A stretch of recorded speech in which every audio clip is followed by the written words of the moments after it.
From hotspots to hidden gems, this is your guide to all things local, the LA Unscripted way. From Wally's Wine and Spirits, Santa Monica.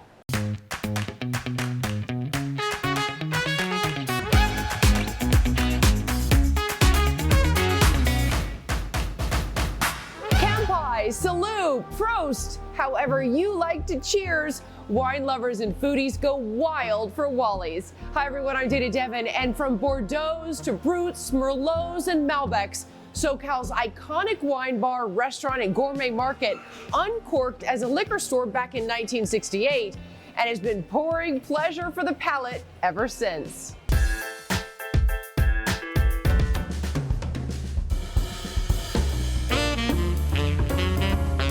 This concept is about inclusion. Everyone's invited. You can have your assistant come, you can have the president of the company come, you can feel good in a tuxedo or you can feel good in a t-shirt. That's Wally's.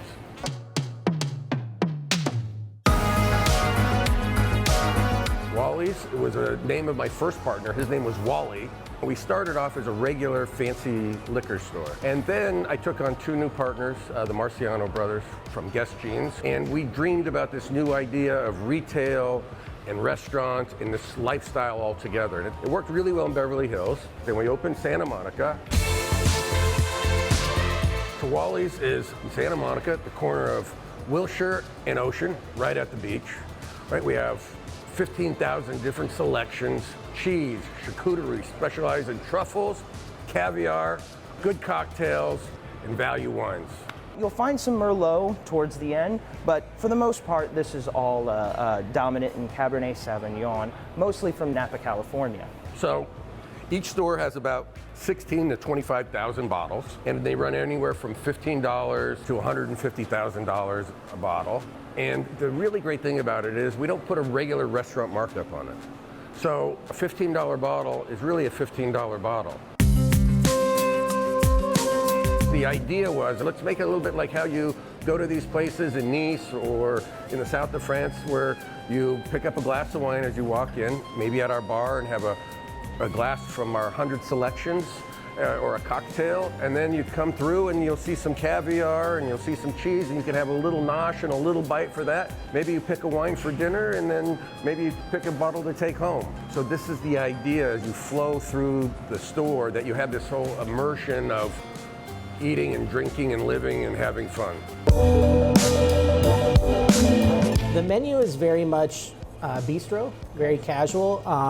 Very much influenced by the market, being, very California based. We have this special, we call it the green room, because Wally's is green. It's a private dining room we have with a private bar. We have a private entrance that you can go up and down from the elevator and not be seen by anyone. You said this is one of your most popular dishes? Yes. What is this? Yeah, this is our wood oven baked brie baguette. It's a double cream brie, a little bit of truffle butter, some shaved fresh truffle, and then some truffle honey and truffle salt to finish it. Oh my God. Yeah. Wine and cheese go together, but this is next level. I mean, truffle honey, truffles, oh my God. Yeah. This is our French sea bass. This I could eat all day long. So if people want to come in and have like a wine pairing dinner, can they just come in? Oh yeah, of course. We've got some really great sommeliers that are here, and our wine directors are awesome. They'll definitely put together something, some kind of pairing that'll definitely kind of wow you, for sure. So Wally's is really about, if you're an expert, you're at home. And if you're a beginner, this will be your home. And if you want something nice, it's Mother's Day, we have these incredible gift baskets that you can bring to mom or dad. It's amazing. Chef Ryan, wow, I mean, seriously, cheers to you. You have done an amazing job on this menu. Cheers. Now from the Eno Files, that's a fancy word for wine lovers, to hopheads, Doug Kolk has the deets on a NoHo Arts District tap room.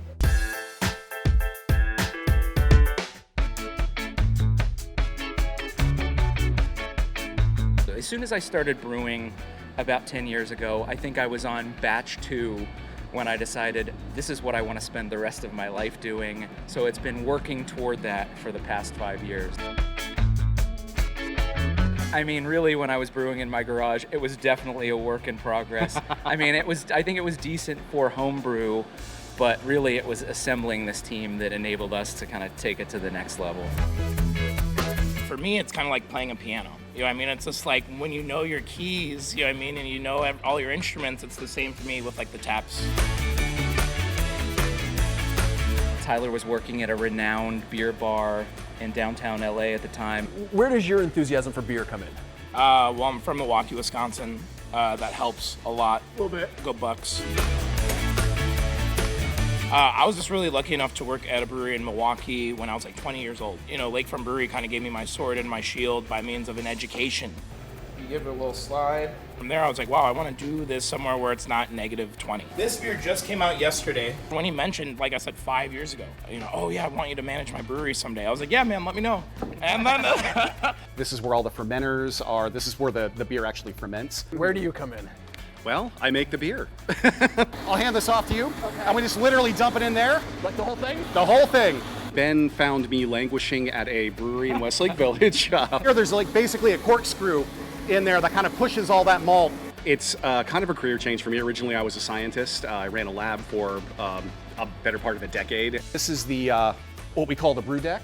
I was a home brewer the entire time, so you know, simply it was kind of a hobby that kind of grew into an obsession. Kind of all the malt that we crush over there, it gets collected into this grain hopper, essentially. It was time to make a change and decided to you know, resign from my position and go to brewing school.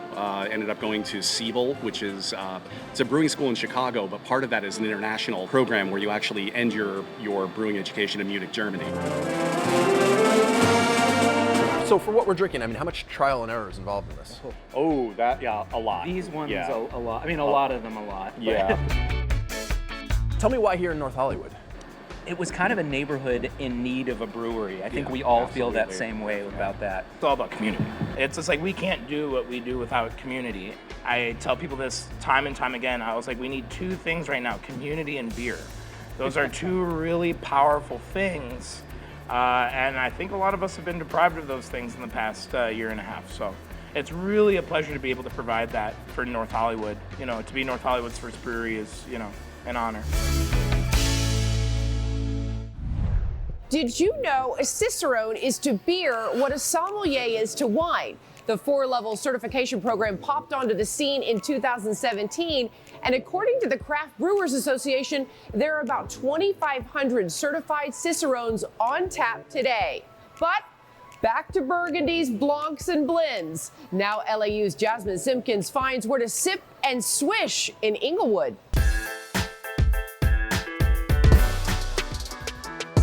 Tintin Wine and Events is the first and only wine bar in Inglewood.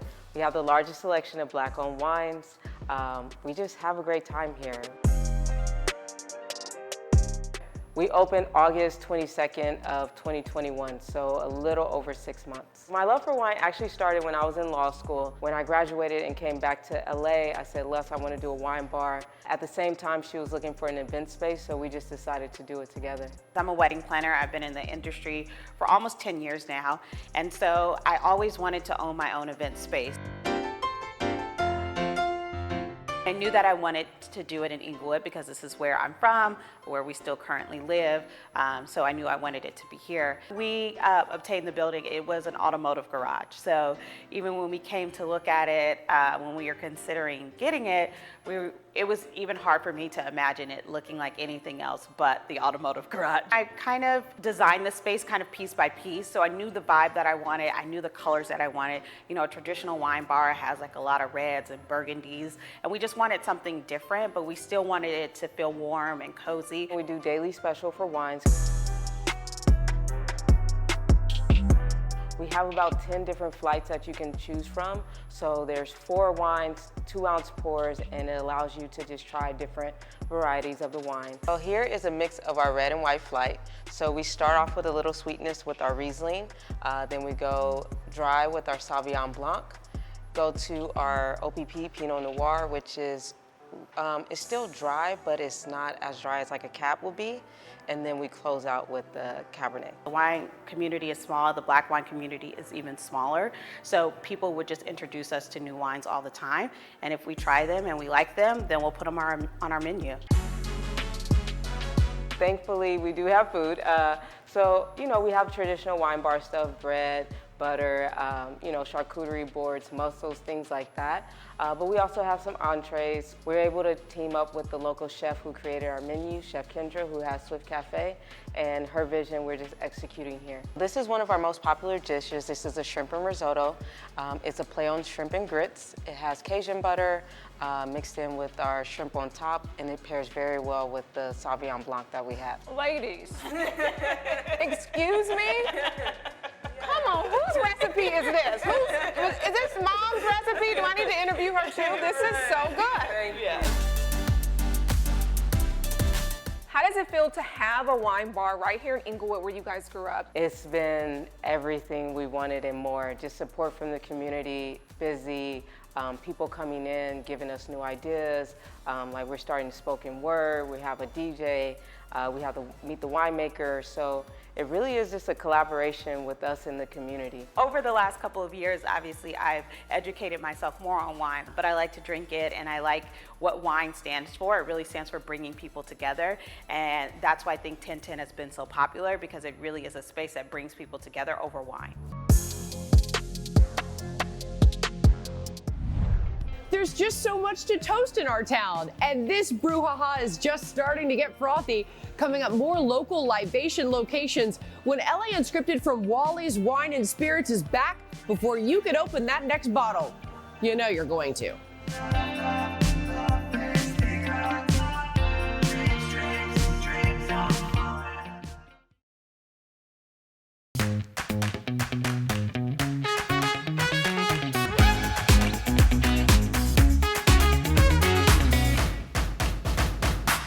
From caviar to craft cocktails, appetizers, artisanal cheese and chocolates, whatever is on the menu at Wally's Wine and Spirits is sure to make your mouth marvel. Welcome back to LA Unscripted, everyone. I'm Dana Devin, and I know I have the best job making sure you know all the local must-dos, and Wally's is definitely one of them. With its vast variety of vino, the wine watering hole has been an A-list hotspot for decades. We have a lot of celebrity clients, a lot of political clients, a lot of royals. We get Drake in there, as you'll know. He drops our name in his songs, and many others. And if you want to throw a soiree like a celeb, this Trends with Benefits can make you the host or hostess with the mostest. My favorite part is shaking it. Hi, my name is Danielle Bennett. I am the owner of Lady on the Rocks. Lady on the Rocks is a mobile bartending company. We do weddings, anniversaries, production, birthday parties, you name it, we do it. I had a major back operation about 8 years ago, and when my doctor told me that I couldn't do the extensive labor, I decided to start my own business. I had no bar experience, I'm not a drinker, so it was new to me. I actually came up with the name with my best male friend. He said, well, what will you name it? I said, that's a great question, I don't know. He said, what's the most common drink that people order at the bar that you currently work at? Most guys like to flirt, so they come to the bar and they say, can I get you on the rocks? So he said, you should name the business Lady on the Rocks. I create all my cocktails, so I don't really do the usual cocktails that you order at a bar. Most of my cocktails are custom. A raspberry spiked limeade, and that is with tequila. That is one of my favorites, and it's called the Berry Pleasant. Another one that is the most popular, I would say, is the Hennessy Margarita. One of my favorite drinks on your menu is the Berry Pleasant. So can you show me how to make one? Most certainly. All right. So we're gonna start with 3 raspberries. Okay. All right, I got that. That sounds easy. Okay. Okay. We're gonna put a dash of agave, not too much. Okay. And then we're going to add our tequila. Ooh. We're gonna do 2 ounces. Okay. Because we're big girls. Yep, we are. We can handle it. As long as you've eaten, yes, you can handle. Yes. Handle this. And we are going to muddle the raspberries. Okay. And agave. Ooh, yes, okay. So far this is easy. I think I can do this. Very much so. Yes. Okay. We're gonna add some limeade. Okay. Our ice. It is pleasant looking and it's pleasant tasting too. The difference between a bartender and mixologist, I would say a bartender mixes basic cocktails. A mixologist, in my opinion, is someone who makes their own syrups. They use herbs and purees. Everything is fresh. The high demand for the business that I'm in. I've had a lot of celebrity clientele. Most of that clientele has referred within their circle, which has given me more opportunities with people in the same industry. It feels amazing. I love that I have the opportunity to hire other people and give them a chance to make additional income. I enjoy having more of my own freedom and time to spend with my family and friends, and being able to cater to everyone's needs. I'll toast to that, and we have more to cheers about when LA Unscripted from Wally's Santa Monica is back before you can finish 100 bottles of wine on the wall, 100 bottles of wine. You take one down, pass it around, 99 bottles.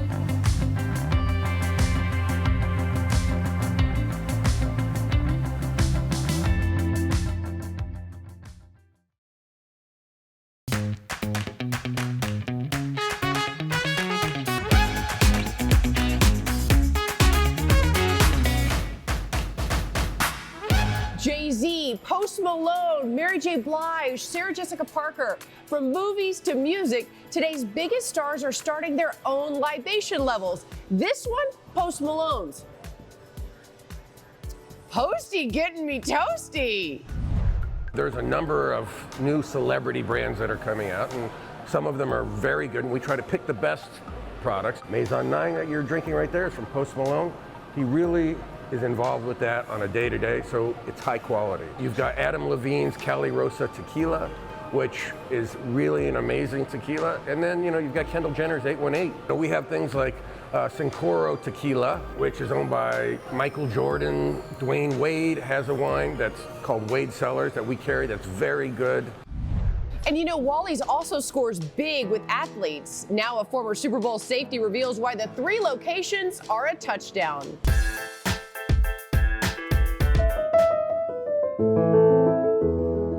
Wally's is cool because when I first think of Wally's, I think of a fine wine shop.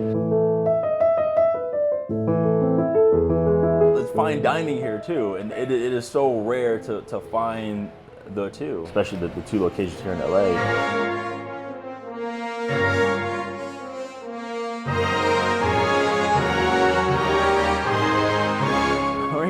It's so funny, it's at home. I laugh because everyone's like, oh, if I had a ring, I wear it all the time. I'm like, you're right. That thing's obnoxious. It was special for me to win the Super Bowl because I was with Green Bay for 4 years and I ended up getting injured and getting released the year they won it. So the next year, I came back with the Giants and won it with them. So I was like, thank God. All I ever wanted to do was play in the NFL. That was it. It's so hard to think about life after football. I wanted to feel something. I wanted to feel some kind of passion. Now I started doing research on what people are buying and the price points. And then it dawned on me, I was like, yo, I have such a unique network of people. And I love being a resource for someone. I love connecting people. I was like, why don't I just start a concierge company where I can just take my resources in the wine world, connect them to the people in the sports entertainment world. The company is called the Wine MVP. Originally, I said NFL wine guy, but I got a nice phone call from the NFL. There's something for everyone. I'm still doing virtual tastings, which have been super cool and really fun. I've been doing them with NFL teams, which is fun too. And now a toast for pet parents. Yes, yum, yum. It's take your dog to work day, actually. So this is Violet. You guys have met Violet before. This is Reggie. This is Dana, by the way, another Dana. Dana and dogs. And then that's Lola, and that's Daisy. Matthew Nathanson, Director of Restaurants at the Godfrey Hotel Hollywood. We opened in August of this year. Had great success here with the hotel and the restaurants. It's nice to be a block down from Sunset, but also part of the action of Hollywood. So. I think it's very inclusive when it comes to when people want to travel and also bring their dogs. It can often be limiting. I'm a dog owner myself, so it's important that they get an opportunity to come and enjoy this beautiful hotel just like our guests can. So because we're a dog-friendly hotel, we wanted the dogs to be able to also have the opportunity to have brunch with our brunch guests. Even if you're not a hotel guest, you can still bring your dogs. And we have doggy cocktails. It's called the Barkin' Brunch, and your dogs can actually have brunch with you. The only problem is they can't sit at the table with you, but as you guys know, I'm not the biggest fan of rules, so Violet's right here. We do offer one complimentary cocktail per dog. We have one that's chicken-based and one that's beef-based, and there's no alcohol, so that the dogs can be the designated driver if someone has a couple mimosas. That's yummy.